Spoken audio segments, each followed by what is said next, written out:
না শুনে মজার বিষয় হচ্ছে কি এখানে শুধু খাবার আর খাবার, কোনো পানি নেই। খাবারের আইল্যান্ড।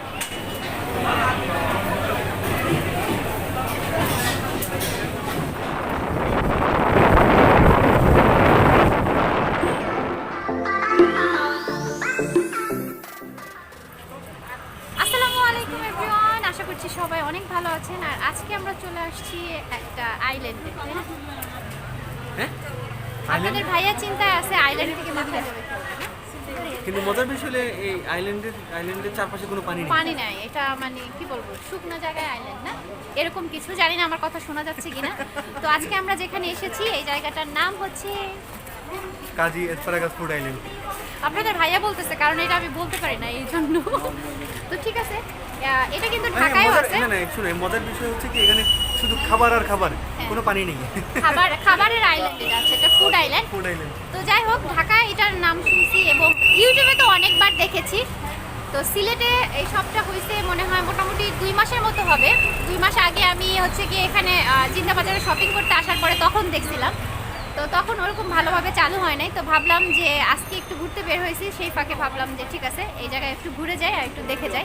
তো চলুন আমরা ভিতরে যাই, তারপরে বাদবাকি আপনাদেরকেও দেখাচ্ছি আমরা কি কি খাই বা এখানে খাবার দাবার কেমন সেই সম্বন্ধে বলবো। তো চলুন। তো এখন আমরা ফুড আইল্যান্ডের ভিতরে যাচ্ছি, আর এটা হচ্ছে জিন্দাবাজারে অবস্থিত। তো আজকে আমরা এখান থেকে হালকা পাতলা কিছু খাওয়া দাওয়া করবো, আর সেই সাথে এই জায়গাটা আপনাদেরকে ঘুরে দেখাবো। আর আপনাদের সুবিধার্থে খাবার খেয়ে আমরা বলেও দিব যে জায়গায় খাবার আসলে কেমন, আর সেই সাথে পরিবেশটাও কেমন। আর যদিও এখানে অনেকগুলো যেহেতু শপ, তো চাইলেও একদিনে শপের খাবার খেয়ে সেটা রিভিউ দেওয়া আসলে পসিবল না। তো এই জন্য আমরা যেখান থেকে খাচ্ছি বা যেই জিনিসটা খাবো সেটাই আপনাদের সাথে একদম শেয়ার করার ট্রাই করব, মানে অনেস্ট রিভিউ যেটাকে বলে। তো ঢোকার পরে আপনাদের এখানে অনেক বেশি ভালো লাগবে, কারণ এখানকার ডেকোরেশন অনেক বেশি সুন্দর করেছে, মানে অনেকটাই দৃষ্টিনন্দন, তো ভালোই লাগবে। তো যার কারণে একটা জিনিস লক্ষ্য করলাম যে এখানে যারাই এসেছেন খাবারের জন্য সবাই কম বেশি মানে ছবি তোলা নিয়ে অনেক বেশি ব্যস্ত, সেই সাথে অনেককে দেখলাম টিকটক ভিডিও বানাচ্ছে, তো ভালোই লাগলো দেখে। তো চলুন এবার ভিতরে যাই। আর বেশ কয়েকটা জায়গায় তারা আলাদা আলাদা করে বসার জায়গা করেছে, তো ভালোই লেগেছে।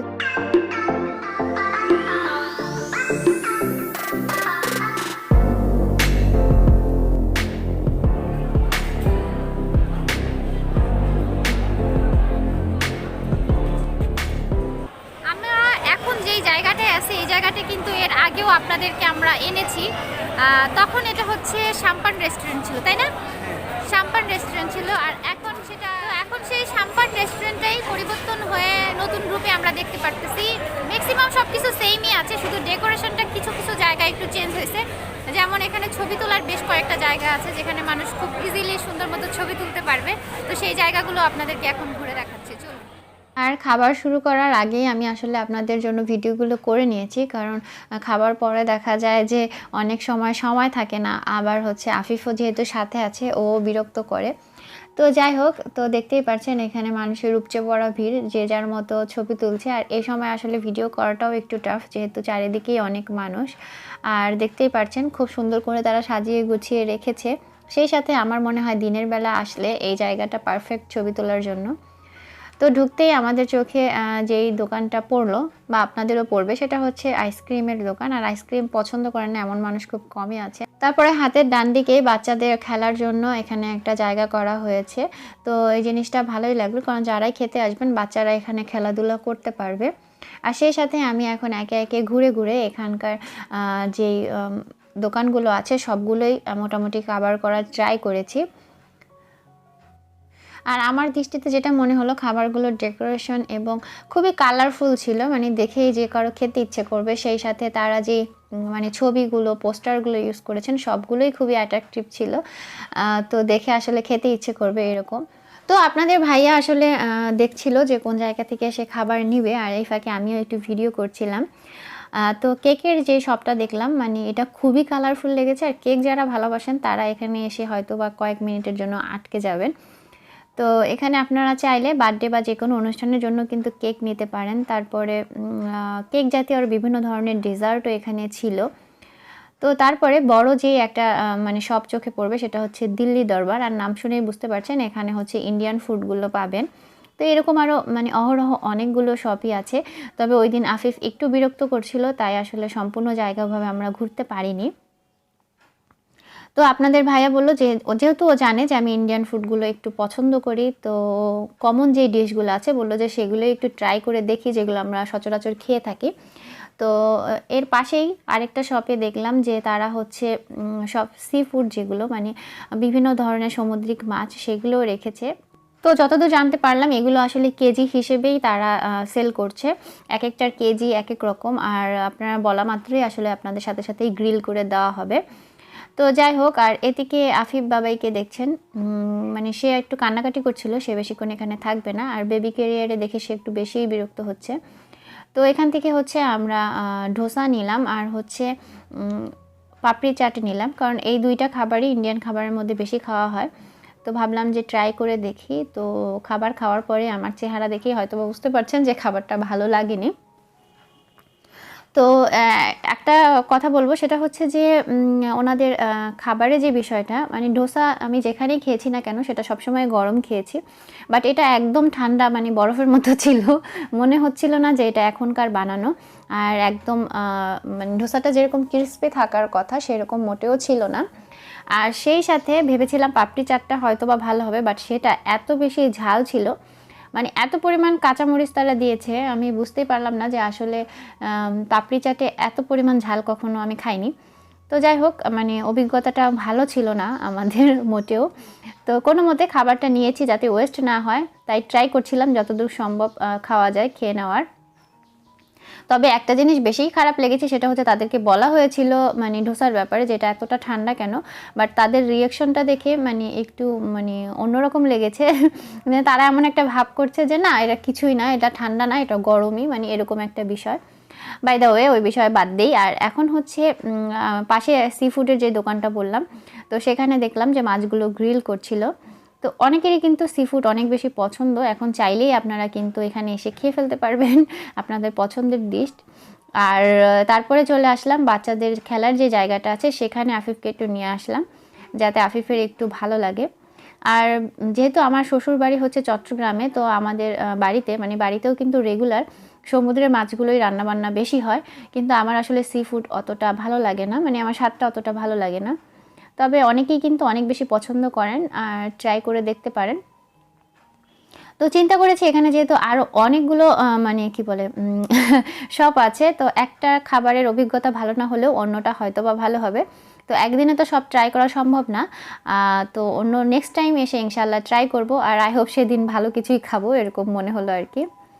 আর আমার কাছে আসলে খাবার যেরকম লেগেছে আমি সেভাবেই রিভিউটা দিয়েছি, কারণ আমার মাধ্যমে যারা আমার মানে ভিডিও দেখে বা কোথাও যান, তো সেই ক্ষেত্রে আমার ফিল হয় যে আমি যেটা যেভাবে খেয়েছি, যেমনটা খেয়েছি সেটাই আপনাদের সাথে শেয়ার করি, এটাই। তো হয়তো বা আপনাদের কারো কাছে ভালো লাগতেও পারে। তো তারপরে চোখে পড়বে সেটা হচ্ছে এখনকার একদম পপুলার যে খাবারটা, সেটা হচ্ছে আইসক্রিম রোল যেটা। তো সেটা তো এখানে বিভিন্ন ধরনের আইসক্রিম রোল করা হয়, যেমন কিটক্যাটের করা হয়, ওরিওর করা হয়, আরও বিভিন্ন ফ্লেভারের নাকি তারা করে থাকে। তো যাই হোক, তো এর মধ্যে ভাবলাম যে একটা ট্রাই করে দেখি, যেহেতু খাবারটা একটু নতুন, আমাদের দেশের জন্য আসলে নতুন।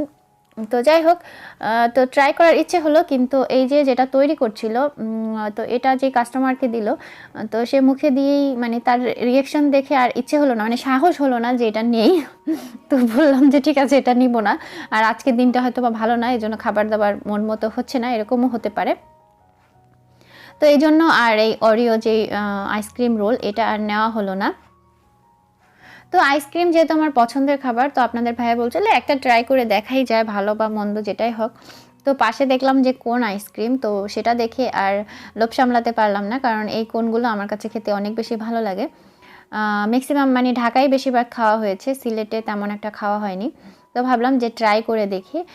তো আইসক্রিম নেওয়ার পরে প্রথমেই আফিফের কাছে নিয়ে গেলাম, আর আফিফের রিয়াকশন আপনারা প্রথমেই দেখেন যে সে আইসক্রিম খাওয়ার পরে তার অনুভূতিটা কী। সচরাচর সব বাচ্চারা কিন্তু আইসক্রিম পছন্দ করে, আফিফও সেটাই করে, কিন্তু আজকে দেখলেন তো সে মুখে নিয়ে এটা ফেলে দিচ্ছে। তার কাছে এটা ভালো লাগেনি। তো আপনাদের ভাইয়াকে ট্রাই করালাম, তার কাছে সে বলতেছে যে এটা মানে আইসক্রিমের মতো লাগছে না। অন্যরকম লাগছে। তো ও বুঝি আসলে বলতে পারতেছিল না। আর এটা মানে সম্পূর্ণটাই মনে হচ্ছিল যে আমি ক্রিম খাচ্ছি, এটার মধ্যে মানে আইসের যে বিষয়টা মানে সেরকম লাগেনি, একদম মনে হচ্ছে ফোম জাতীয় যে ক্রিমগুলো হয় সেরকম কোনো ক্রিম খাচ্ছি আমরা। তো যাই হোক, আইসক্রিম অনেক পছন্দ হওয়ার পরেও কিন্তু আমি বেশি একটা খেতে পারলাম না, আপনাদের ভাইয়াকে পরে ধরিয়ে দিয়েছি, কারণ সেই খেয়ে শেষ করে, যেটা আসলে আমাদের মা ছেলের পক্ষে খাওয়া সম্ভব হয় না। তো এই তো খাবার দাবার শেষে এখানে যখন একটু হাঁটাহাঁটি করছিলাম, এর মধ্যে একটা আপুর সাথে দেখা হলো। তো আপুর সাথে কথাও হলো। আপু হচ্ছে আমার একজন ভিউয়ার্স, আমার রেগুলার আমার ভিডিও দেখেন, তো ভালোই লাগলো। আর এর আগে একটা আপুর সাথে দেখা হয়েছিল, ওই আপুর সাথে আসলে ছবি তোলা হয়নি। তো যাই হোক, এই অনুভূতিগুলো মানে সবসময় বলি যখনই দেখা হয় বা কোনো ভিডিওতে আনি, যে এই অনুভূতিগুলো সত্যিই অন্যরকম, সত্যিই ভালো লাগে যখন কেউ নিজে থেকে কাছে থেকে এসে কথা বলে। বিষয়টা সত্যিই অনেক বেশি আনন্দের। আর সেম আমার ক্ষেত্রেও, আমার পরিচিত যদি আমি কোনো ইউটিউবারকে দেখি, মনে করেন যার ভিডিও আমি একদিন হলেও দেখেছি, তো আমি নিজ থেকে ছুটে যাই তার সাথে কথা বলার জন্য। তো এই জন্যই আমার কাছে এই বিষয়টা অনেক বেশি ভালো লাগে, যখন আমার ভিডিও দেখার মাধ্যমে আমাকে কেউ চেনে এবং আমার সাথে কথা বলে। তো এই তো আফিফের ছোটাছুটি শুরু হয়ে গেছে, আর সে বাইক খুবই পছন্দ করে। আর যখনই কোনো মানে জায়গার পার্কিংয়ে সে আসে আর অনেকগুলো বাইক একসাথে দেখে, মানে তার এক্সাইটমেন্ট দেখার মতো আর কি। তো ওই তো সে তার বাবাকে খুঁজছে, তো বাবা যখনই গাড়িটা নিয়েছে সে দৌড়ে চলে গেছে। তো এই ছিল আজকের মোটামুটি আমাদের এখানকার ঘোরাঘুরি এবং খাবার দাবার। আর উপরে অবশ্য ঢাকায় রেস্টুরেন্ট আছে, সেখানে আমরা অনেকবারই খেয়েছি, এই জায়গায় খাইনি, মানে অন্য জায়গায় খেয়েছি, আরকেডিয়ায় খেয়েছি।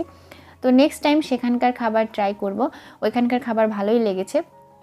আর এখানকার খাবারের কথা বলতে গেলে যে প্রাইস হিসেবে খাবারের কোয়ালিটি আমরা যেখানে খেয়েছি অতটা ভালো লাগেনি, তবে আই হোপ নেক্সট অন্য কোনো শপে যখন খাবো সেটা হয়তো বা ভালোই লাগবে। তো সেটা অবশ্যই আপনাদের সাথে শেয়ার করব। আর আমাদের জেনারেল যেরকম ভালো লাগা মন্দ লাগা সেই জিনিসটাই শেয়ার করেছি, আপনারা প্লিজ আবার অন্যভাবে নেবেন না যে আপু নেগেটিভ রিভিউ দিল। তো যাই হোক, ভালো থাকুন সবাই, দেখা হবে নতুন ভিডিওতে। টিল দেন, আল্লাহ হাফিজ।